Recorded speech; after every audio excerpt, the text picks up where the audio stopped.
In today's quickly changing business environments, companies must increasingly adapt. As a result, novel bottom-up forms of organizing have gained traction in companies worldwide. An example is Agile organizing, characterized by self-organized, cross-functional teams. However, the track record of implementing new forms of organizing is mixed. Many companies have tried them out, but often the transition from piloting to scale up actually fails. Ironically, top managers play a key role in this process, which has often been ignored.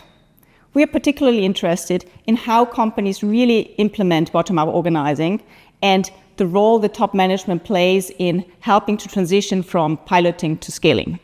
We conducted an in-depth study of 6 leading organizations in different industries: in banking, insurance, pharmaceuticals, construction, IT, and a non-profit organization.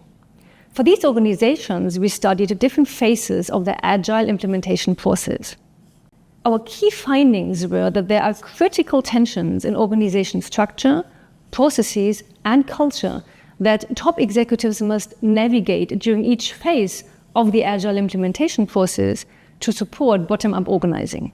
In our research, we identified 3 types of Agile implementation. Either organic, so employees really drive the change, or enabled, which means that leaders support the transformation, but it's not directed by them, or steered from the top, where top management really takes the lead in the transformation.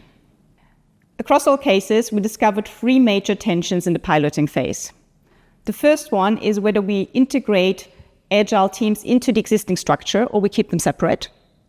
The second one is whether we start launching many Agile teams at the same time or just a few. And the third one relates to culture, whether we slowly prepare employees for the change to come or we start immediately. In the subsequent scaling phase, additional tensions arise, namely scaling Agile broadly versus more narrowly, integrating Agile processes into the organization versus creating dual processes, and imposing versus enabling cultural change in the organization.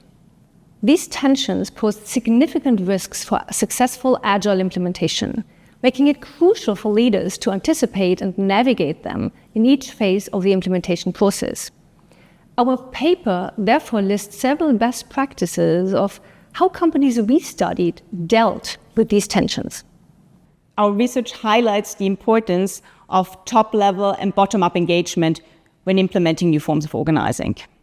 In Agile implementation steered from the top, it is important that top management takes a step back during the scaling phase in order to prevent burnout or high levels of stress. For implementations coming up organically or enabled, it is important to take a hands-on approach and guide the organization from the piloting to the scale-up. Based on our findings, we offer selective actions that executives might take in each implementation phase. We provide leaders with a structured approach to address the right topics in each phase. This helps avoid scaling Agile too quickly without carefully assessing its benefits, challenges, and feasibility. We hope you enjoy reading our paper.